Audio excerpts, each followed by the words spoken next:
Alright, hell yeah. So this is the Indian National Physics Olympiad 2008. This is problem number 2. And we have a ball of some sort of mass, and it has a velocity as it travels off a cliff. We have air resistance that affects this motion in both the x direction and the y direction. And those values are going to be equal, quote unquote. I mean, as you would expect, the air is going to be the same resistance in one direction as in the other. But then, quote unquote, because the air resistance is only a function of the speed. Like if you fly this thing off a cliff really fast, it has no speed in this direction. There's going to be no drag in that direction.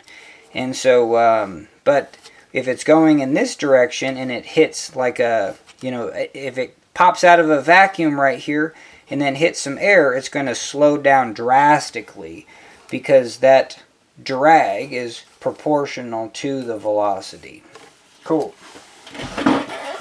So we did a preliminary introduction to this.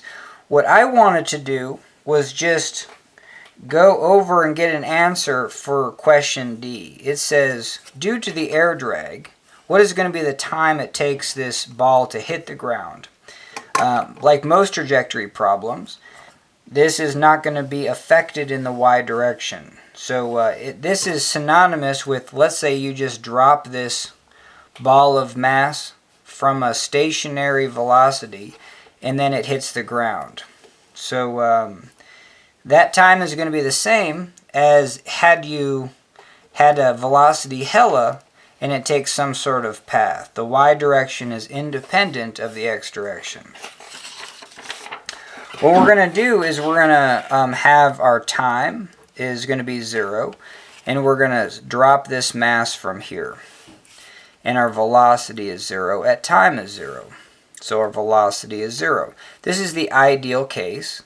We have gravity, which is our acceleration. So you could say we have acceleration of gravity. And I'll try to do negatives on this. So we have negative 10. This is the positive direction. You have the acceleration due to drag. This problem said that acceleration due to drag is this equation. A constant times Vy, the velocity in the y direction. For our problem, velocity in the y will just be the letter V. So we have CV. C is 0.05 meters, this constant is 0.05 seconds, inverse seconds. So it's 0.05, the units on it are 1 over seconds per units. However you're going to do that. So hell yeah. So now we have the acceleration of drag is 0.05 times the velocity. We have our F equals ma equation, where we have the summation of the forces is the summation of the accelerations. The mass don't change. Cool. And just looking at this, well, we have the summations of the accelerations. So the acceleration of this mass is the acceleration due to gravity plus the acceleration due to drag, where this is the positive direction, and so the acceleration due to gravity is in the negative direction. We're increasing in speed in this negative direction by 10 meters per second every second. This component is going to be a positive. Air resistance is, is positive. It's changing its velocity in the positive direction. If we have velocity hella coming in, air resistance is going to slow that down. Okay, so we have 0.05 V. So this is our acceleration of the mass, or acceleration total. And acceleration is just change, the definition of acceleration is just change in velocity, change in time. What we're doing here is not accurate, but we're having a time interval of 1 second. This is the first thing that I like to do, especially for trajectory problems. This thing only takes 10 seconds, so let's go all the way to 10. And then we'll get a fairly fast answer. Cool. And And so that's drag. If I don't have drag, the acceleration is just negative 10 meters per second, and it's a constant. So for the ideal situation, I'll just do that. After 1 second, we have a speed of negative 10. And this is going to be meters per second. And then after 2 seconds, we have negative 20, negative 30, negative 40, negative 50, negative 60, negative 70, negative 80, negative 90, and negative 100.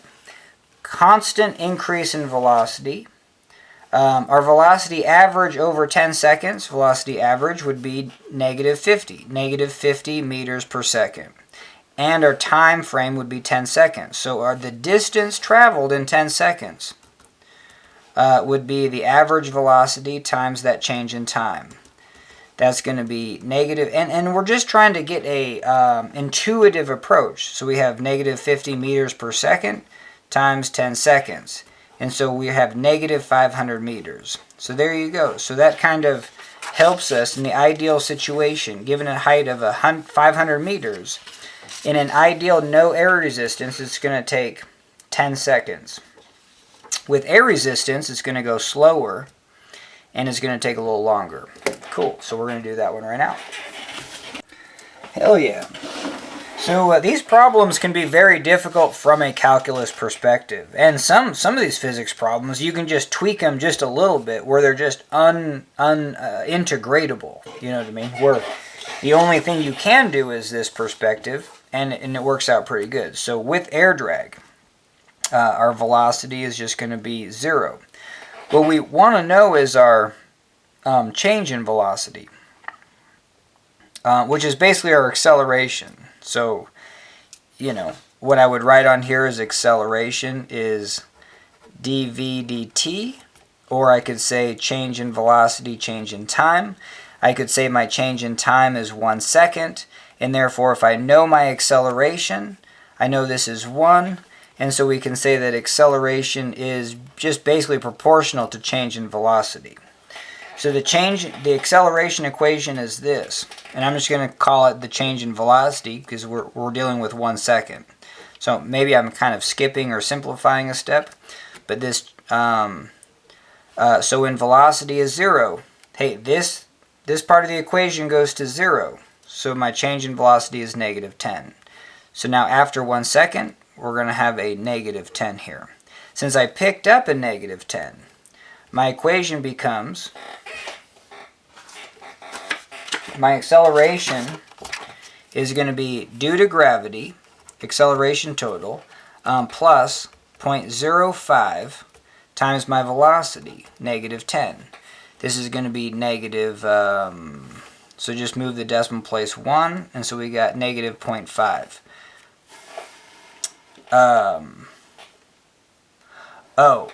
So my bummer. The direction on this velocity is going to mess me up.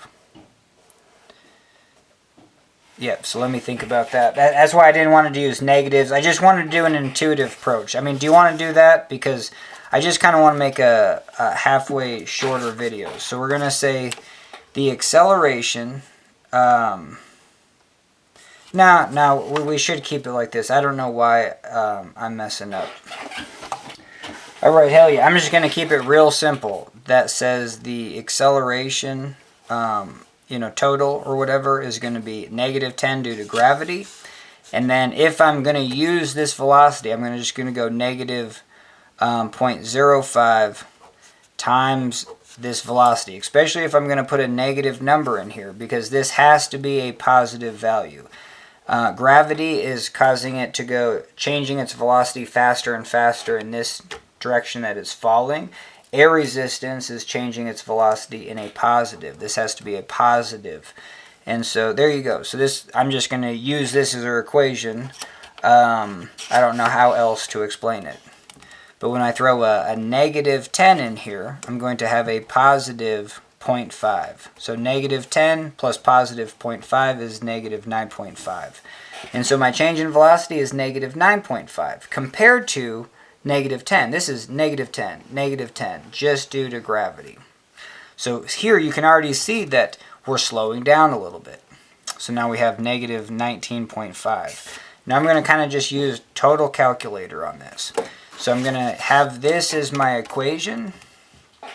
And we can even just throw this into our calculator as negative 10 minus 0.05 and then times x. And I'm going to,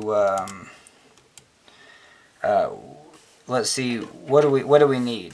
We need, when the velocity can get up to negative 100, so we're going to go negative, let's go negative 200.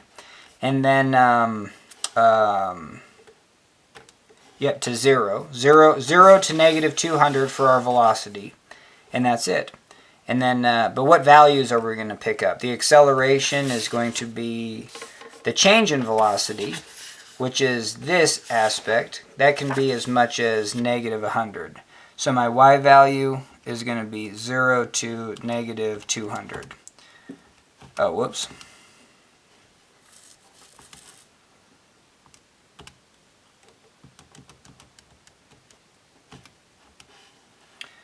Negative 200, y min negative 200. Alright, hell yeah. Didn't need that much, negative 50. Alright, and negative, there we go. So just kind of get it, hell yeah. And then let's see if some of these pop out.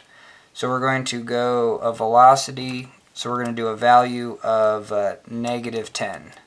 And we get negative 9.5 as our change. So we're going to go negative 19.5.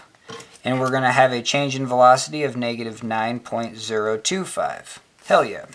And let's use this equation. So if we have negative 10 minus 0.05 times this new velocity of negative 19.5. And yes, this is going to be our change in velocity. So we're going to take that and then add it to negative 19.5. And we're going to get negative 28.525. I'm going to store that as x, and then when I graph this, value x, and so now we have, so now this is stored as y, negative 8.57. I'm going to go x plus y in my calculator. That just adds these two up. Negative 37. I'm just going to do negative 37.1. This is my new x. I'm going to store that as x. Graph it. Value x. And then the y value is going to be negative 8.145. Now what's happening here? Let's just go back to... So when I throw this in, we have, this is my acceleration, we have negative 10, and then we have that air drag, which is the opposite, so we're going to have minus 0.05 times this velocity, negative 37.1. So now my change in velocity is this value. Sweet. Okay, hell yeah, we're going to add those together, x plus y, and we get negative 45.2. So now, what I'm going to do is just use my calculator since I'm on a roll, and we're going to go all the way down to like 11 seconds, maybe 12, and see, we're going to basically plot this. And I guess, yeah, I'm just realizing all I'm going to have is my velocity. So to find the area under the curve, I'll have to use I'll have to use a different approach, but at least we'll go down to like 12 seconds and get these values stored. Cool. Alright, hell yeah. So I'm going to go back to my graph, value x, and then this is going to give me negative 8.145. Oh no, that's what we had. And then, so we got to go x plus y.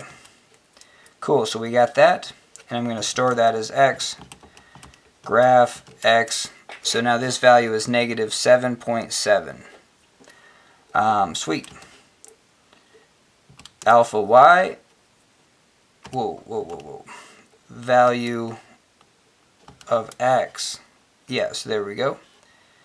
And, oh yeah. So we have x plus y is this new velocity, negative 52.98. So if this is our velocity, we're going to have more drag. I'm going to store that as x.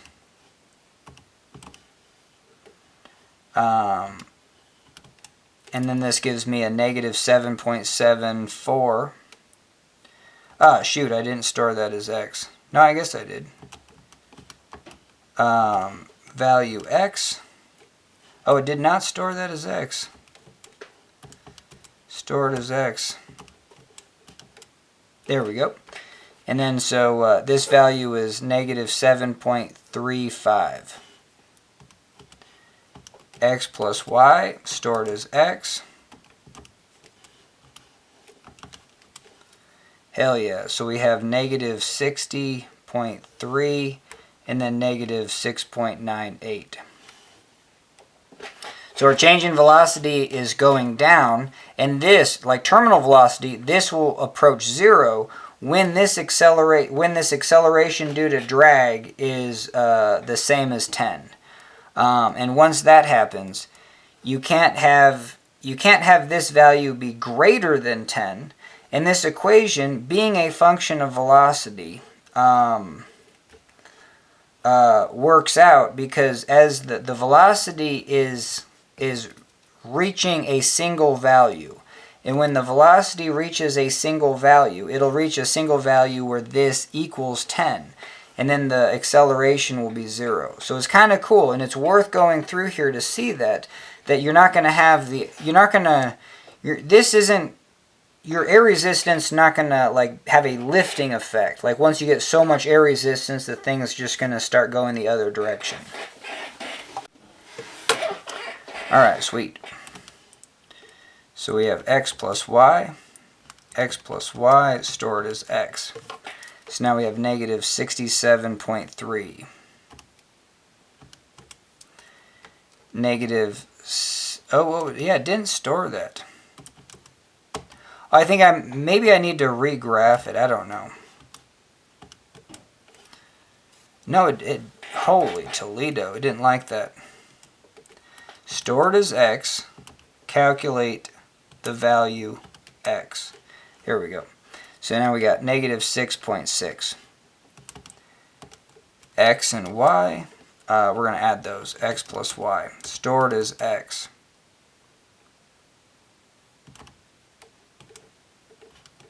There we go. Negative 73.95 and then negative 6.3. X plus y stored as x. Calculate x. So we have negative 80.25, negative 5.98. X plus y, negative 86.239, and then stored as x. And we got negative 5.68. Cool. So 2, 3, 4, 5, 6, 7, 8, 9, 10, 11. So yeah, we might, I don't know, yeah, maybe it takes 5 extra seconds. Who the hell knows? You know what I mean? Because, well, one like this equation, this is your velocity, and then you have an average velocity. Where this equation, I think, what happens is you're always underneath.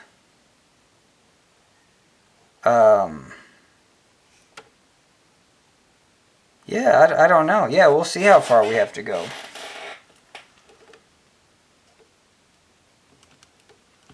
X plus y, so we have negative 91.9 stored as x. And we got negative 5.4. Okay, so that's 12 seconds, 13 seconds. X plus y stored as x. And we have negative 97.3 and then negative 5.1.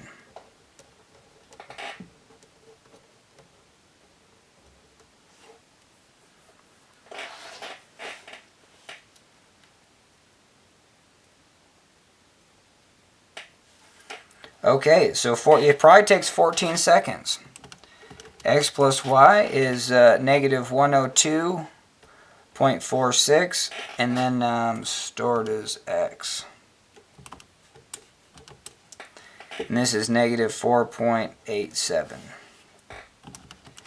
X plus y stored as x, so at 15 seconds, negative 107.3, and then stored as x, this value is negative 4.6. Okay, sweet. Alright, hell yeah. And before I throw this into Excel, I mean, basically what I want to do is just get at least a rough estimate. So what we can do, I'm probably going to ditch the negatives, but between 0 and 1 second, our average velocity is the difference between, we're just going to say it's a linear, like this whole thing was non-linear, but because we had a small change in time, or a halfway small change in time, I'm going to say the difference between here and here is linear. Even though my graph is like this, I'm going to say my graph is like this, straight line, and you can't even tell the difference when doing like that. And what we're going to say is the average velocity right here is the average, here's the average, here's the average, and here's the average. And then those are going to be the areas under the curve. You know what I mean? So if I take these areas, like that's a pretty darn good approximation. Where a bad approximation is like just, you know, going high or going low. No area and then low. What you could do is go high then low and then add those together, divide by 2. That's the same thing as finding this midpoint. So what we're going to do is we're going to go, and I'm just going to try to use my who cares approach. So we have 5. So that means 5 in a second. So now we have a distance of 5. This is going to be about 15. So we're going to have another 15. So I'm going to go 5 plus 15 is 20. Well, and then let's use our calculator because we don't want to just do the ideal situation. But right here is, so we have 10 plus 0 divided by 2 is 5. And we're going to go 5 stored as alpha A. How about that? Or 5 stored as x. In between here we have 19.5 minus, sorry, the average is going to be 19.5 plus 10 divided by 2. Okay, and now we're just going to go added to A. Sorry about that. We're going to use x. So we have, so this is the distance in 1 second.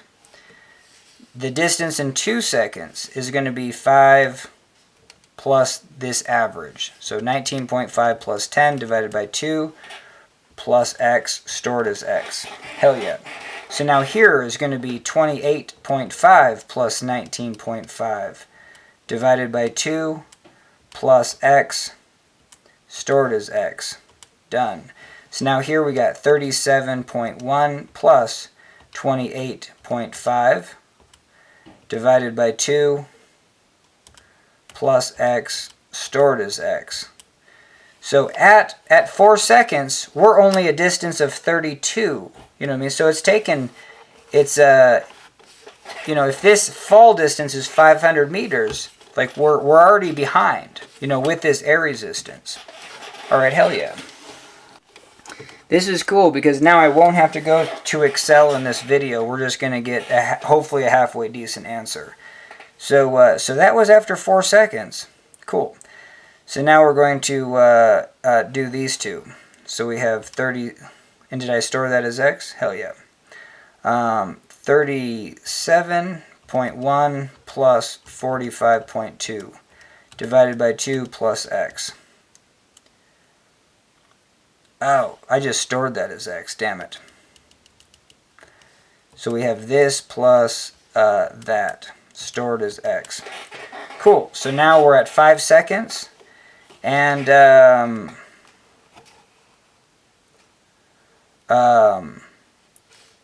is this right? At 5 seconds, we would have had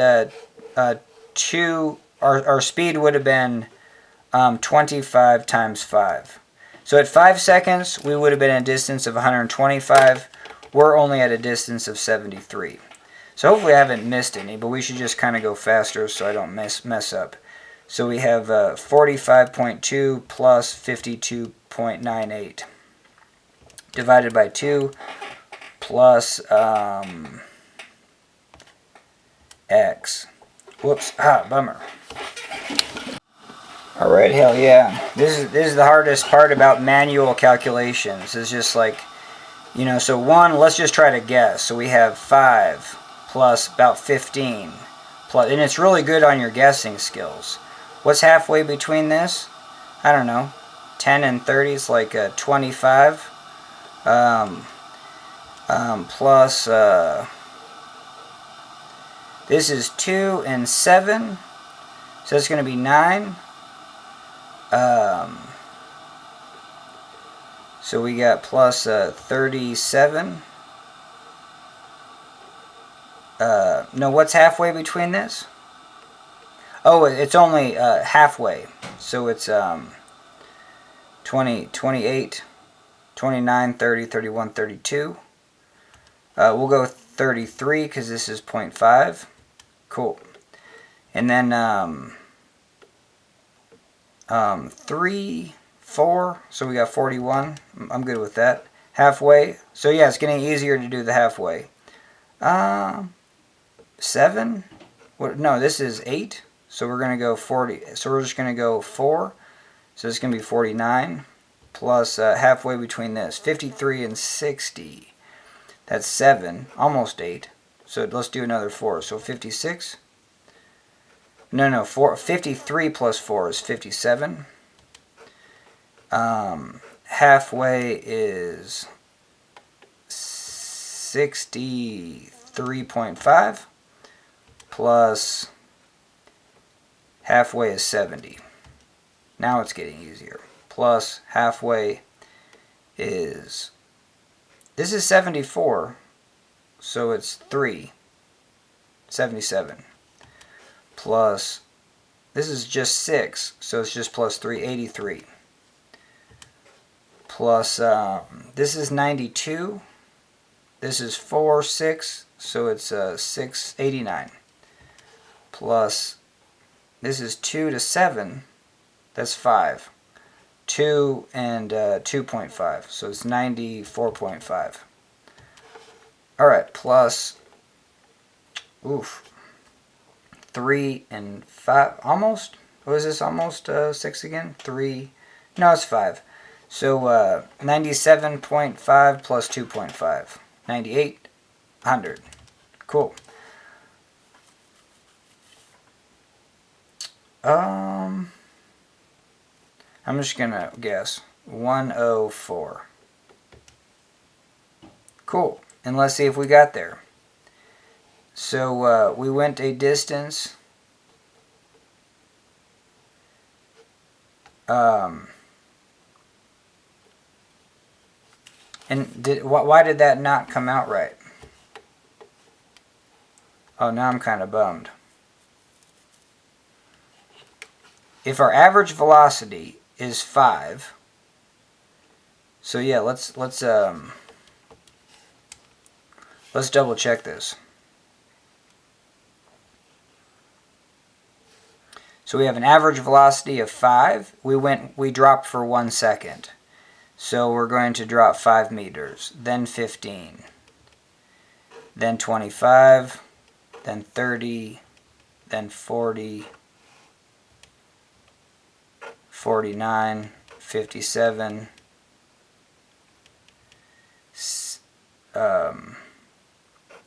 63, 70, 77, 83,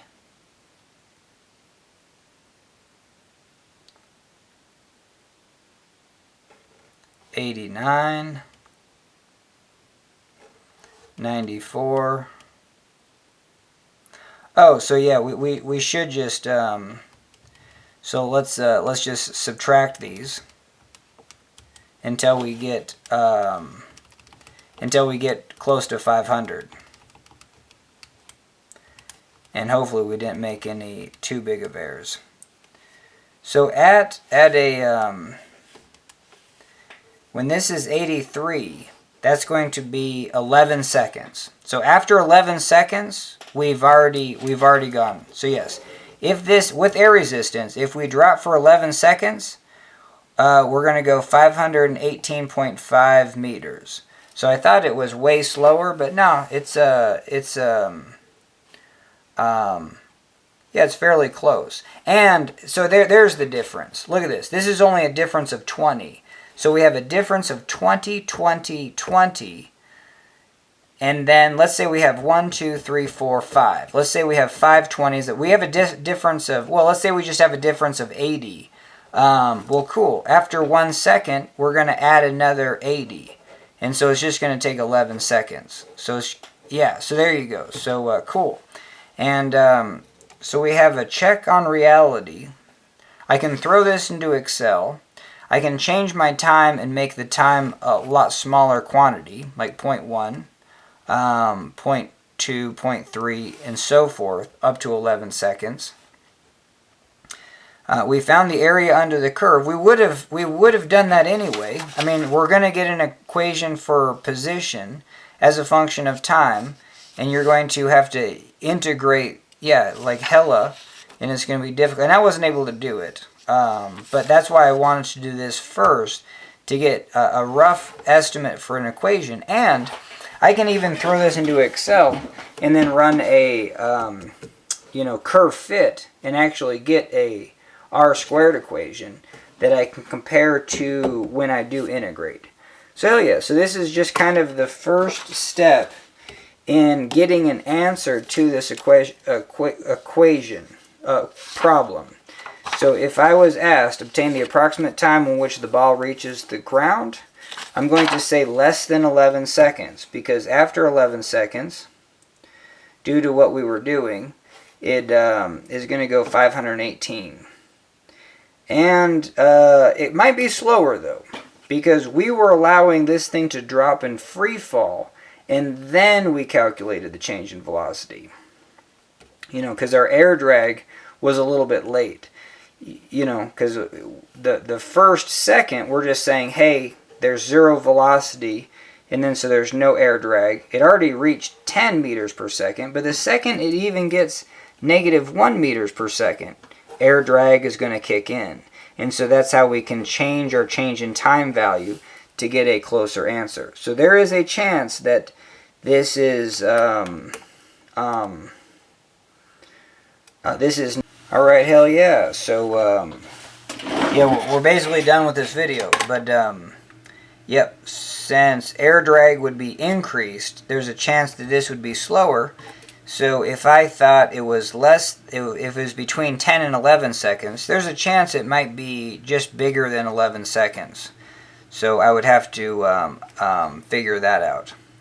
But I think it's going to be very close to 11 seconds.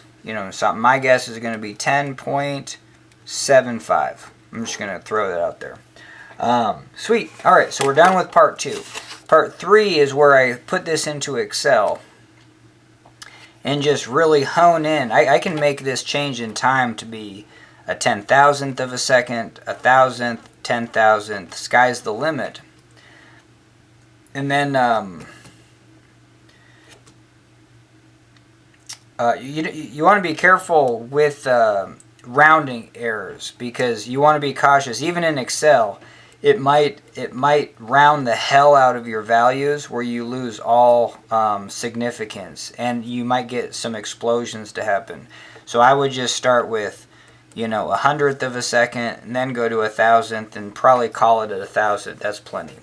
But definitely throw in 1 second, get close, do a 1/10 of a second, do a 100th of a second, and it's good to just do that progression to see how much closer your answer is getting. And then if your answer actually starts to have if it's like 10.7, and then it's let's say it's 10.77, then it's 10.745, and then it's 10.743. Well, hell yeah, it's going to be 10.74. You're just in. So going through that iterative process. But the fact that these physics problems can be done so easily, because, you know, you're finding the forces. The forces will give you the accelerations. The accelerations are going to be the sum, you know what I mean? They're going to sum up and whatever. But the acceleration, by definition, is a change in velocity, change in time. What we're doing is just first choosing the change in time to be 1 second. Then we can find our change in velocity. So we're going to have that time 0, 1, velocity 0, something, and we're going to keep adding to it. As we change this change in time, we just hone in and we get a more accurate answer. Okay, so we're done with this one. We're going to take it to Excel for part 3. Booyah!